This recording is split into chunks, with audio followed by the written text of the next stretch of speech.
Um, Good morning, everyone. Thank you for your time in coming here. Um, this is very important for the country. Um, I don't think I can add anything to what our two very learned presenters have said. Dr. Kaloy covered everything. Dr. Gatchalian also covered everything so well.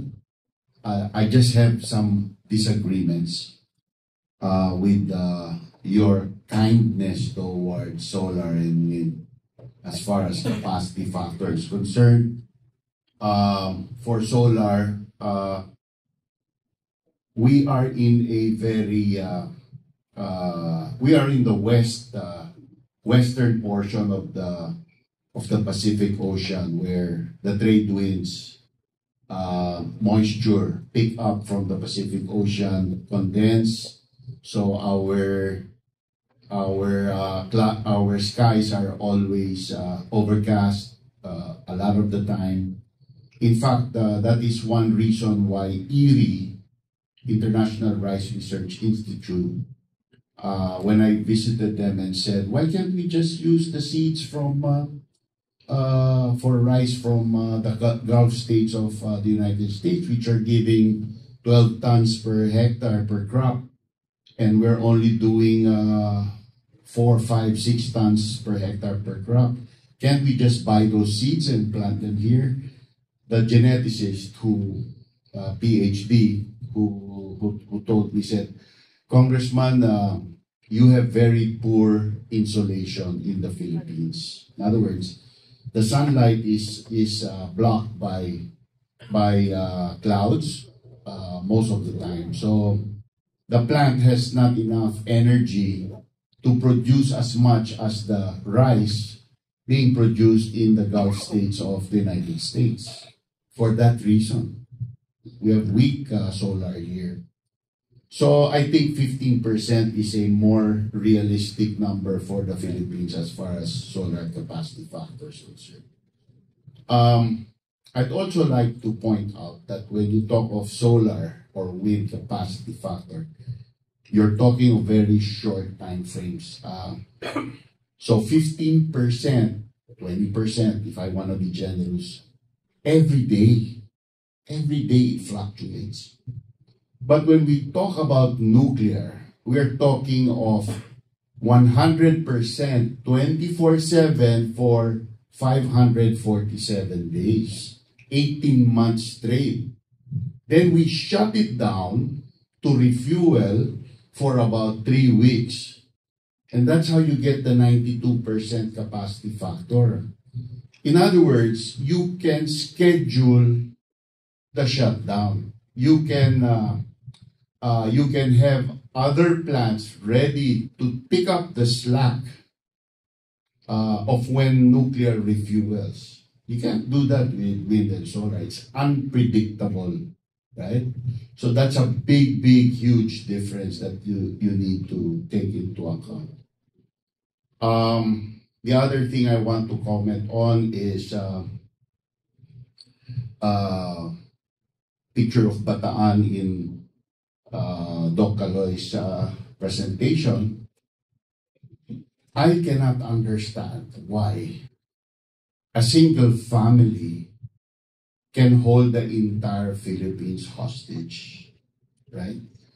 If you review the debates in the House on why the Garcias do not want Bataan to operate, they're recycled. They have been answered ad nauseam. They have been answered not only here, they have been answered abroad. These are recycled issues that are no longer credible. I think we need to call them out. I think that their opposition is ideological. It is based on a political investment in an ideology back when it was fashionable to be anti-Marcos. The Bataan plant was used as a tool to demonize the old man Marcos.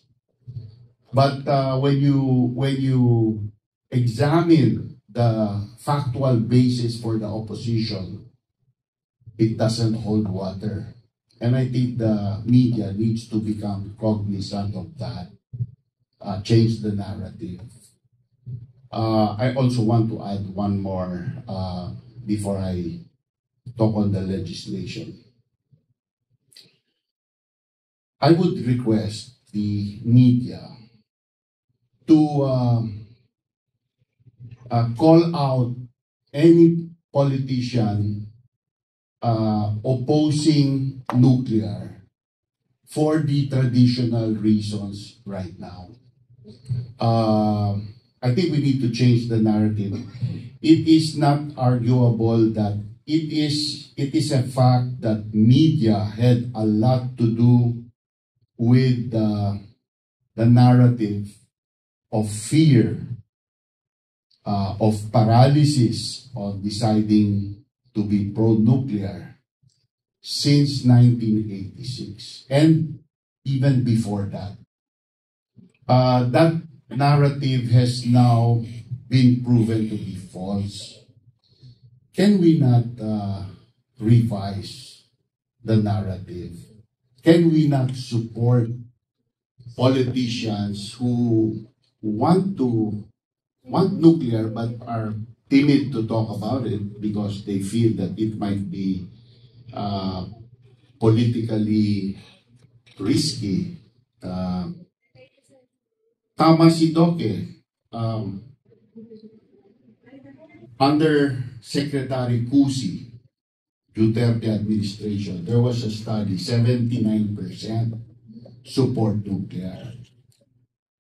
So this DOE under Marcos did another study. Is Gail, sir, is Gail here? No, not you. Attorney Gail is here. So Attorney Gail is my COS in Congress. She's privy to the letters I've been writing DOE requesting that they release the study that was commissioned. I mean, why are they hiding this positive result? What is their point? We are even invoking the Freedom of Information Act, and yet they're hardlining us. No? They're stonewalling us. They do not want to release the results of the study. Why? I can't understand why. The other slide that Dr. Arcilla presented, if you look at nuclear, it says nuclear and others. Tapos ang liit ng numero. Bakit and others? Right? And then when they talk about RE, they include hydro. But the public, when you talk about RE, is referring to wind and solar, not hydro. So they're riding on the good name of hydro. They want wind and solar to ride on that. Mali po yun. That is misleading the people. I have complained about these specific points in many committee meetings. Dinededma lang ako ng DOE.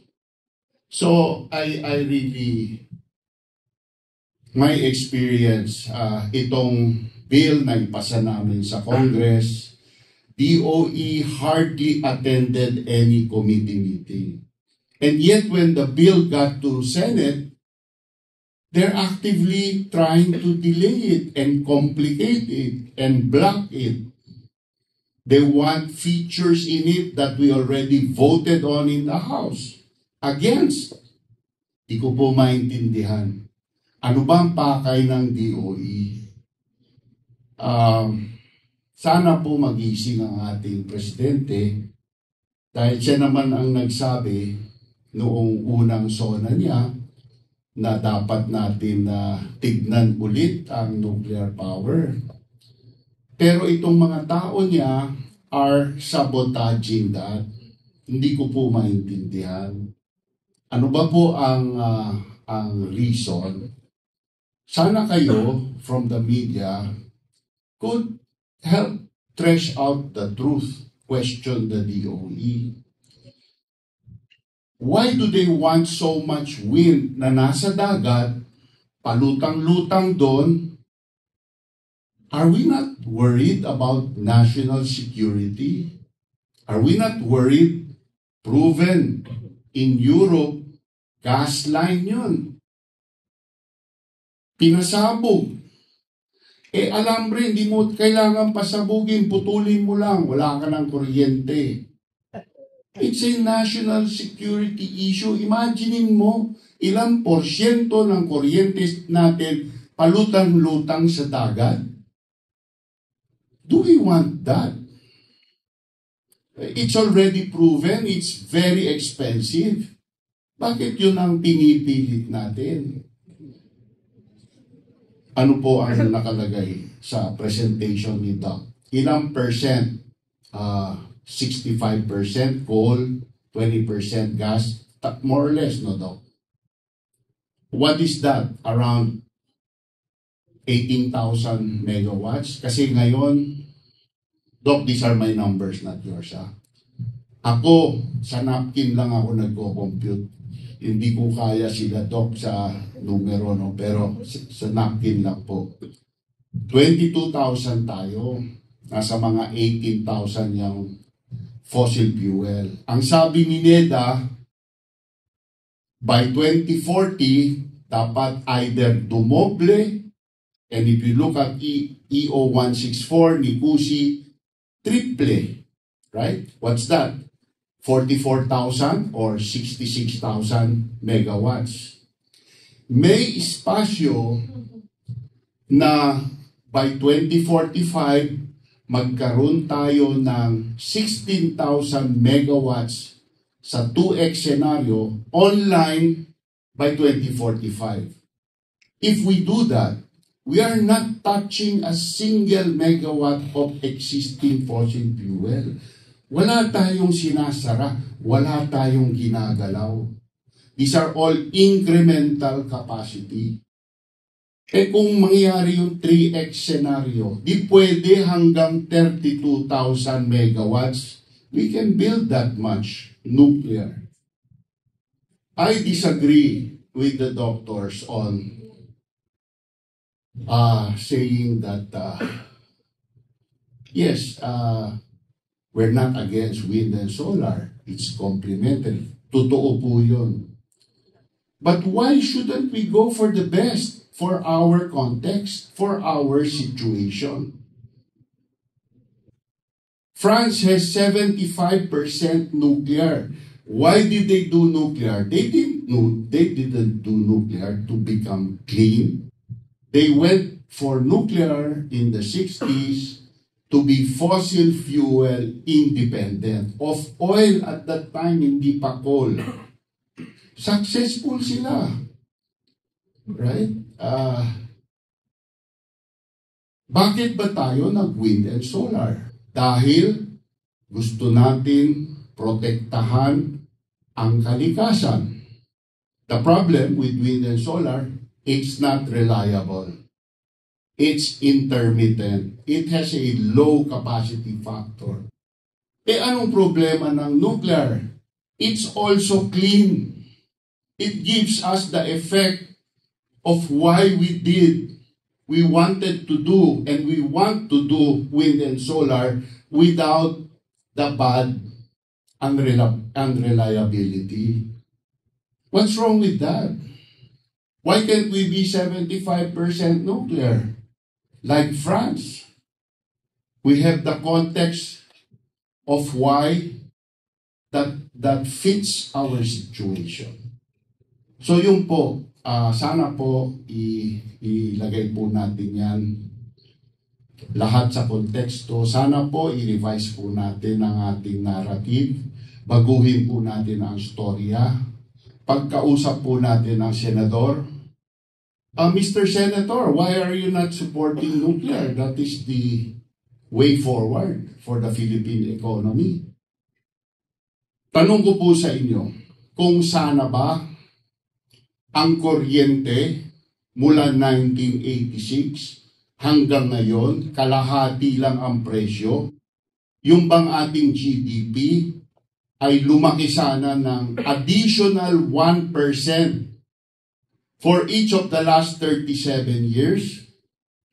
If you feel that is plausible, our economy should be 37% bigger today than it actually is.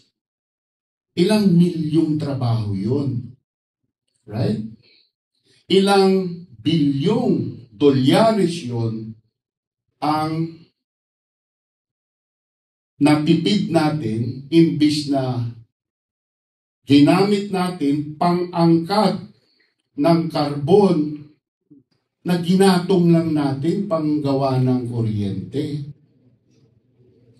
Gaano kaganda na ba ang ating infrastruktura dahil meron tayong ganyang pera, ganyang yaman na ginamit sa paggawa ng ating bansa, pag-construct ng ating bansa.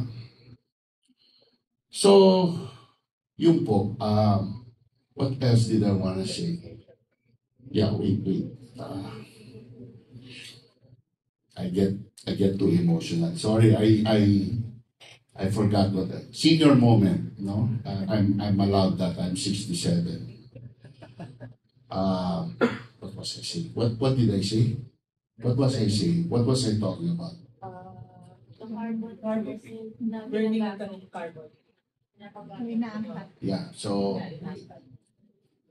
Tapos dapat 57% na po dapat ang yes, so 16,000 megawatts.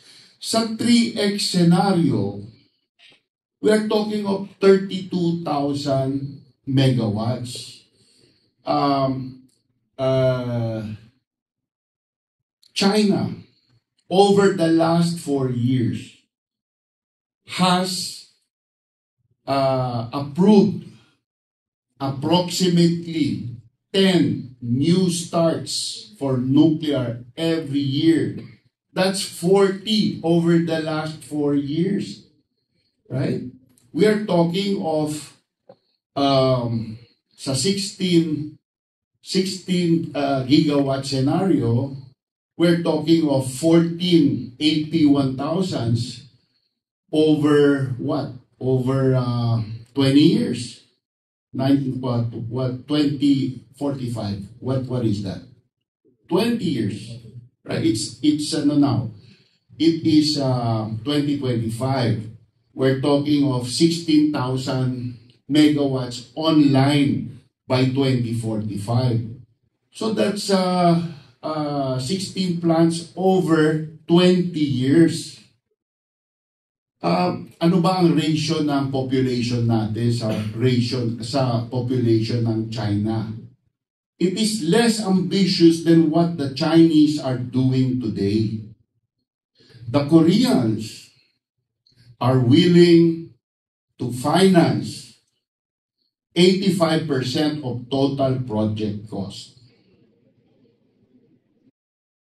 They're willing to accept equity in kind. Ano po ibig sabihin nun? Yung nuclear assets ng Pilipinas, pwede po nating gamitin bilang ating puhunan. So if the value of our plant and other nuclear assets, nuclear village, CBK pump storage, transmission line, etc., are $2 billion, pwede po tayong umutang sa Koreano ng $15 billion.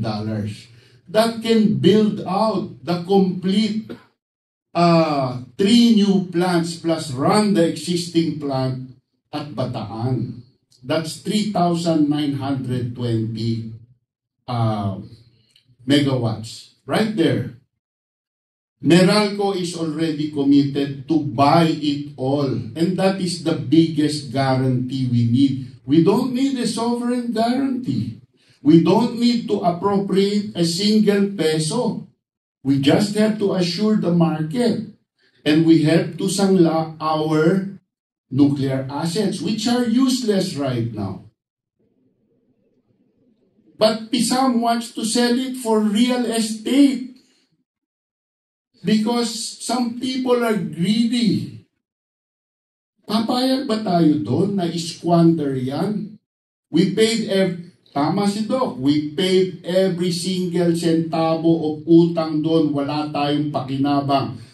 Wala tayong pakinabang because mali ang desisyon to invest in that, or naparalisa tayo ng takot, ng hindi makatarungang takot. May mali rin tayo. Nakikinig tayo sa mali. Ngayon lumabas, lahat ng ebidensya sa buong mundo lumabas, nagkamali tayo by not going nuclear. Yung safety ng nuclear, you have the chart ng WHO. The safest energy source. It has already avoided premature death for over 2 million people from the time nuclear started. In other words, nuclear saves lives. How many thousand lives have we allowed to end sooner rather than later because we turned our backs on nuclear in 1986? Most of those are Bataeños because we brought coal pollution there. So, why didn't the media talk about that? That's a big story right there. How many people shortened their lives because we went coal instead of nuclear? Ito mga storya na dapat sana mabuksan po ninyo. Kaya ako nakikiusap dahil election few days from now. Dapat sana malaman ng taong bayan. Sino ba ang mga politikong senador, na kandidatong senador, na ay willing to change the narrative of the entire Philippines into a more progressive narrative? No? Who is going to set us on the path to prosperity through energy abundance? We are being avoided as an investment destination because power is too expensive and too unreliable in the Philippines. Tama si Doc, pumupunta sila ng Vietnam, Thailand, Malaysia, etc., Indonesia, instead of coming here. Iniiwasan po nila tayo. Paano natin ilidikha yung milyong-milyong trabahong ating kailangan? Kanina I said, 1% GDP. Posible bang mali ako at hindi 1%, 2%? O di ang laki na lalo? I think these numbers and this perception needs to be explored by media. Tungkol naman sa batas, 2023, October, pumasa po ang regulatory PhilAtong Bill. Pumunta sa Senate na abutan ng transfer of power from Mig Zubiri to pangalan nito, to Chis Escudero. Ang previous chairman was si Tolentino. Wala po akong nakitang problema. Talagang kumbinsido siya, kailangan natin to. Naging si Alan Peter Cayetano. Natulog yung bill. Wala na pong nangyari. Mula doon hanggang ngayon. He's now promising kasi he attended the Meralco affair. He's saying na pag nag-meet tayo pag nag-meet ang Congress on June 2, tatapusin niya. I don't know. Kaya pa ba? Hindi ko po alam. Pero sayang ang oras. Pero yung natural gas downstream act, that is the cornerstone of importation, sinertify pa ng DOE na urgent. Itong makakatipid tayo. Dinilay ito ng dinilay. So, doon nyo po basahin ang intensyon. Ang malicious intention of some sectors. Yung pong aming nuclear liability law, which is very essential kasi it lays the blame directly on the operator pag may masamang nangyari. Automatic, wala na pong kailangan litisin sa korte kung sinong mabibintang may kasalanan pag may insidente. Automatic ang operator ang may kasalanan. Bakit? Para makapag-kolekta agad ng kanyang insurance money at maibayad ka agad sa tao. Yun ang punto po nun.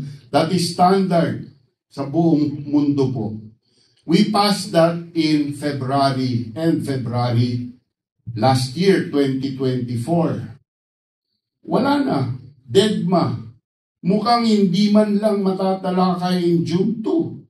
So we have to start from scratch kung sakaling makabalik pa ako next Congress. Diba? So, hindi ko po maintindihan ang priorities ng ating DOE. No? Linilin lang po ang ating presidente.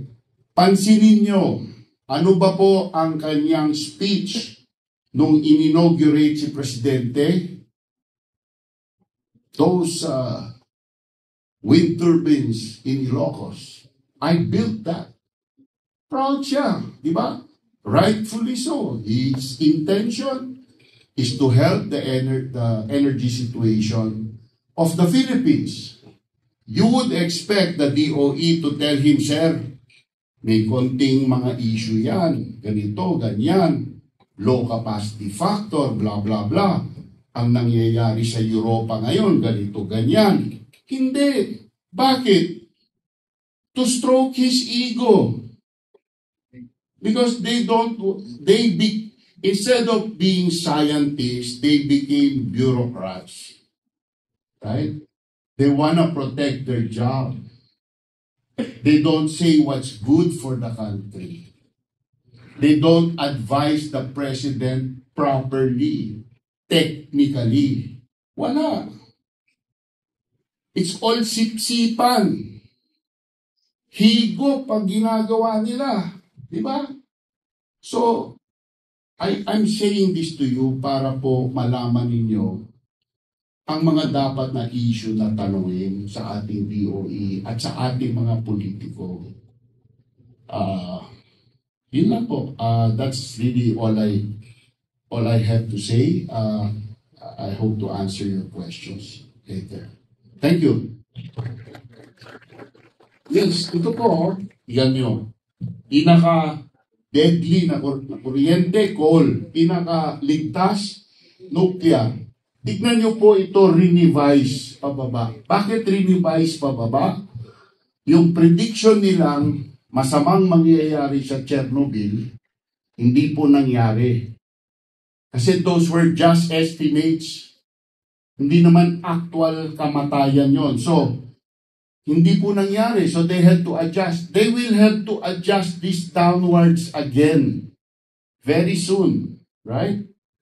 So, it's approaching zero. If you exclude Chernobyl, because Chernobyl had no containment, which is bawal sa West, this will reach zero.